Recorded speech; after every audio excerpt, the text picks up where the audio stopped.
Olá, meus amigos leitores. Vocês pediram, eu trouxe para vocês a análise da inteligência de Cristo de Augusto Cury. Já temos aqui no canal os vídeos individualmente, então à medida que eu for falando cada um dos livros, eu vou colocando no card para vocês voltarem lá e ver minuciosamente. Aqui eu estou trazendo a coleção completa, do livro 1 até o 5, assim como vocês solicitaram. Esse fascículo não tem um volume único, seria interessante a acessante trazer para a gente, né? Um livraço assim como os outros que a gente analisou. Mas enfim, enquanto não tem, vamos lá, um a um, direto ao ponto, né? O Augusto Cury, ele é um psicólogo, ele era ateu, e entregaram para ele a biografia de Jesus Cristo, Mateus, Marcos, Lucas e João. Através dessa biografia, ele fez uma análise da inteligência, da personalidade, da psicologia de Jesus Cristo. E ele chegou à conclusão que aquele ser não era humano, era muito transcendental, era muito Deus de fato. Então ele concluiu que ninguém poderia inventar aquilo. Aquela história não poderia ter sido criatura ou simplesmente criação da personalidade, da inteligência do homem.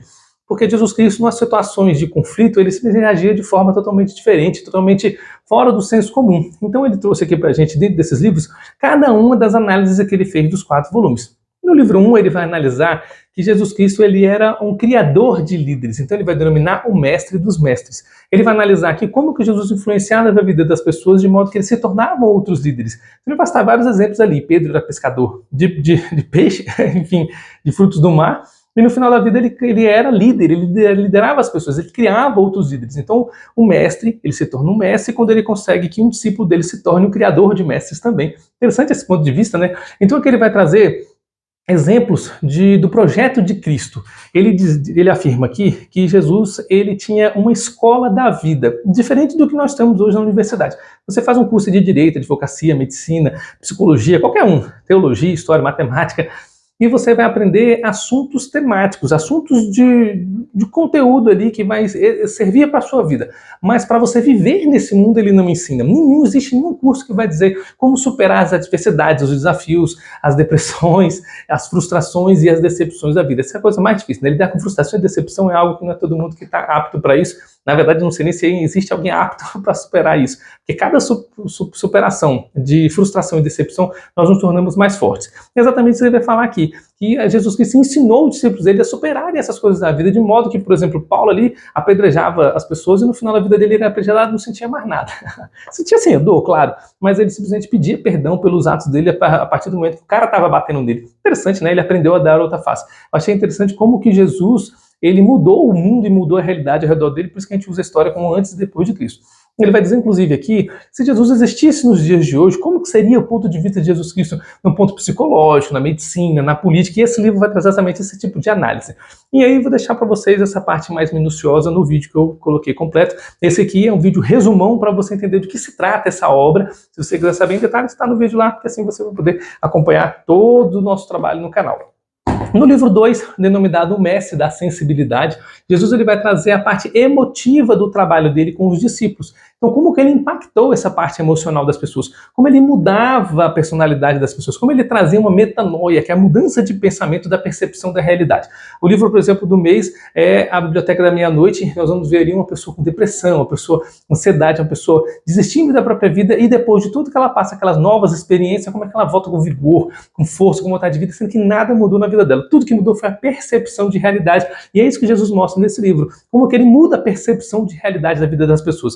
Eu vou deixar para vocês um short de cada livro, justamente falando exatamente do tema que cada livro traz, e nesse livro é exatamente esse raciocínio, dessa mudança da percepção. Nós trouxemos o livro do Sêneca para vocês, falando justamente das adversidades. Como que a adversidade, ela vem para o bom e para o mal, e ela serve para nós exaltarmos as nossas virtudes, colocando nós como pessoas boas através da superação das adversidades do dia a dia.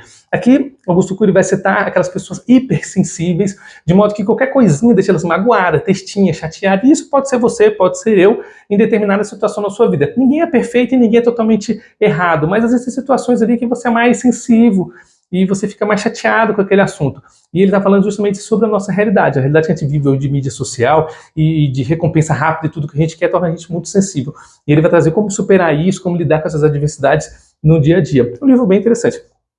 No livro 3, ele vai denominar o mestre da vida e ele vai mostrar o julgamento de Cristo. No final do livro 2, Jesus está fazendo a oração ali com os discípulos depois da última ceia ali no Getsemane. E aqui ele vai mostrar o julgamento, depois que Judas o trai, que os centuriões, os soldados levam ele preso, o julgamento dele, passando ali pela casa de Anás, de Caifás, Pilatos, Herodes, depois voltando para Pilatos para ele ser julgado. Toda a trajetória de Cristo. Esse livro é bem interessante, gostei bastante. Inclusive aqui ele vai mostrar para a gente como que foi a carta de sentença de Pilatos de Jesus Cristo. Ele vai citar aqui como que Pilatos leu a sentença dada a Jesus Cristo. Esse livro aqui ele vai mostrar como que a vida de Cristo impactou as pessoas ao redor dele. Quando ele estava sendo ali açoitado, o próprio carcereiro, o próprio soldado que estava fazendo isso com ele sofreu esse impacto das palavras de Cristo, porque Jesus não fez mal a ninguém, e justamente aquela pessoa que estava maltratando ele sentiu aquele impacto de fazer isso para uma pessoa que era boa para todo mundo. Inclusive, é dito nos próximos livros, que os soldados que estavam matando ali os discípulos, ele se convertiu. Então, assim como aconteceu com Jesus aqui, que as pessoas eram impactadas pelas palavras de Cristo, Jesus sendo o mestre dos mestres, né, criador de mestres, o próprio Pedro, ao ser crucificado ali de cabeça para baixo, conseguiu converter os outros centuriões ali ao redor dele, pessoas que simplesmente aceitaram o cristianismo e morreram junto com Pedro. Bem interessante as histórias que ele traz aqui. E finalizando esse livro é a história do julgamento de Cristo, para que no livro 4, no Mestre do Amor, ele mostra os momentos finais da cruz. Esse livro é muito legal. Eu trouxe, inclusive, uma perspectiva diferente na hora da leitura. Eu sempre trago o livro, li o resumão, capítulo por capítulo. E esse 4 e 5, eu trouxe justamente o resumo completo da ideia que o livro quer trazer. Porque esse livro vai somar, ou vai contar, as 6 últimas horas da vida de Cristo, as 6 horas da crucificação de Cristo. Ali no mundo judeu, eles começam a contar as horas quando o dia nasce, né? Então 6 horas da manhã, a crucificação de Cristo começou na 3ª hora, ou seja, 9 horas da manhã, e finalizou-se às 3 horas da tarde, 6 horas de duração. E durante essas 6 horas da crucificação de Cristo, Jesus pronunciou 8 frases. 8 frases no período da manhã, antes do meio-dia, 4 frases no período da manhã, antes do meio-dia, 4 frases no período da tarde, depois do meio-dia. Antes do meio-dia, as 4 primeiras frases, ele falou ali sobre Deus, ele falou sobre o criminoso na cruz, ele falou sobre a mãe e sobre João Batista. E nesse caso, sobre Deus, ele chamou de pai. É bem interessante porque quando ele chama de pai, ele coloca no sentimento de filho. E logo em seguida ele vai colocar Deus no local onde deveria ser, que é o julgador dos humanos. Então Deus deixa de ser o pai e passa a ser o julgador da humanidade, quando Jesus Cristo representa toda a nossa humanidade ali na cruz, que é as últimas 3 horas, que são as últimas 4 frases, onde ele vai colocar ali a presença ele se colocando na presença de Deus como homem, e Deus ali simplesmente não sendo mais o pai, porque agora ele está julgando toda a humanidade. Então ele fala a primeira reclamação de Jesus Cristo, né? Por que Deus o desamparou? Depois ele vai dizer que tem sede, e nesse momento de sede, Augusto Cury faz a reflexão que eu gostei bastante, de nós prestarmos atenção nos detalhes da vida. Jesus, ele queria algo que a gente não dá valor. Por exemplo, você sente sede, você vai na sua casa e bebe água, você vai na rua e compra uma água, e Jesus, ele queria simplesmente água. E hoje nós podemos ter o prazer de tomar um copo de água gelada no dia quente, ou um copo de chá quente no dia frio. Simplesmente prazeres pequenos. Ele traz aqui essa percepção, que eu vou trazer esse outro livro dele chamado Pai, que é bem interessante essa percepção de gostar, ter prazer nos detalhes da vida, simplesmente nas coisas sensoriais. As últimas frases de Cristo, as últimas 2, ele vai dizer que está consumado, Jesus morreu na cruz para nos salvar, e assim se cumpre todo o desejo do Pai, e aí Jesus volta a chamar Deus de Pai, porque agora ele volta a ser filho, não é mais humano, ele já morreu, e diz que entrega a vida dele para Cristo, e simplesmente acaba em definitivo. Esse livro eu achei bem legal, porque ele finaliza ali a obra de Jesus Cristo, ele finaliza o trabalho dele e ele conclui ali 6 horas da vida de Cristo em 8 frases. Esse livro aqui dá uma pregação muito boa para você que é preletor em igreja, você dá uma lidinha rápida nele, até pega nosso resumo assim, você consegue fazer um escopo bem interessante, fazendo analogia ali com cada uma das horas de Cristo. Falando sobre ministração, o último livro, inclusive, é mais interessante ainda, porque ele vai colocar um impacto da vida de Cristo sobre a vida dos discípulos. Aqui ele vai trazer a parábola do semeador, colocando que o semeador, Jesus Cristo, saiu para semear, saiu para levar a palavra, e essa palavra, a semente, ela caiu em 4 terrenos diferentes. E mesmo ele sendo Deus, a semente dele não prospera em todos os terrenos. Então, por exemplo, o primeiro terreno, que era o caminho, foi uma semente que caiu num lugar onde não germinava, era um solo, era um coração duro, uma pessoa que já sabia de tudo, que era soberba. Então simplesmente não cresceu a palavra de Cristo ali. Ele vai fazer essa analogia da semente do semeador no caminho com Judas, dizendo que Judas foi um traidor porque ele não se envolveu com Cristo, ele simplesmente não aprendeu o que Jesus tinha para ensinar, porque ele era perfeito demais. Judas era certinho demais, Judas era bom demais, era o discípulo mais completo que tinha, e por ser completo demais, ele justamente não tinha nada para aprender. Quem nunca, né? Quem de nós não se sente orgulhoso em determinado momento da vida, achando que o outro não tinha muito para entregar, e na verdade o outro tinha tudo, mas você que não estava enxergando naquele momento, e assim aconteceu no coração de Judas. Misericórdia, que Deus livre do nosso coração esse tipo de soberba. A segunda semente, ela vai cair justamente na pedra, e pedra é um lugar duro, mas ela tem ali por cima aquele limo, né? E a semente pode crescer ali. Ele vai falar que essa semente da pedra é uma semente mais difícil de crescer, as raízes têm que serem mais profundas, ou você tem que retirar as pedras do caminho para que a semente possa prosperar. E esse é o coração de Pedro, coração de discípulo ali, onde a pessoa dura, resistente, turrona, mas você quebrando as pedras que tem no coração dele, que são os traumas, as adversidades, as complicações que ele tem na vida dele, consegue prosperar. Ele vai falar, inclusive, para você não desistir de pessoas que são difíceis na sua vida, porque são essas que vão tornar você uma pessoa melhor, e você consegue tornar esse discípulo um discípulo fiel e seguro para sempre. Porque Pedro, ele traiu a Jesus Cristo assim como Judas. O pecado foi o mesmo, mas Pedro, ao contrário de Judas, conseguiu dar a volta por cima e simplesmente se arrepender dos seus pecados, porque ele tinha um relacionamento com Cristo. Já Judas, que não tinha relacionamento nenhum, simplesmente abandonou a existência e desistiu de lutar, ele se autopuniu.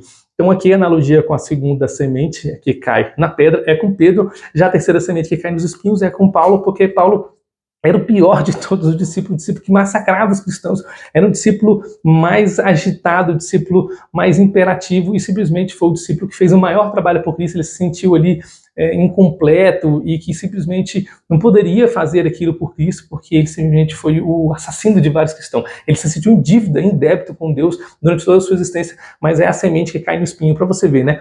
E a única semente que não cresceu foi aquele que não quis crescer. Todas as demais, elas crescem mesmo com todas as adversidades. E limpando ali o espinho, tratando as adversidades, Paulo foi o discípulo onde Jesus Cristo disse que viriam discípulos após ele que faziam mais do que eles. E por último, a semente boa, né, que todo mundo quer, que cai na terra boa, ela cresce fácil, cresce farta, foi o discípulo João Batista, onde Jesus tinha um carinho eterno por ele, era um adolescente ali que ficou próximo de Jesus Cristo, era alguém que aprendia, era alguém que tinha a mente boa. Ele vai dizer aqui que esses 4 discípulos que Jesus quis treinar, todos os 12, né, ele trouxe discípulos ali que eram discípulos que não tinham uma formação, eles não eram mestres de nada, então por eles estarem vazios, eles poderiam aprender mais, ao contrário dos outros mestres, por exemplo, na época o Shinai lá e os outros discípulos dele, o Inbei, que simplesmente eram mestres ali que já estavam cheios de si e fizeram contra Jesus Cristo, foi justamente o oposto. Esse livro vai trazer essa analogia da parábola do semeador, que eu gostei bastante, fiz um resumo até maior do que deveria desse livro, porque eu gostei muito. Esse aqui dá uma ministração ali de Santa Ceia, de parto, dá uma ministração para a igreja muito boa,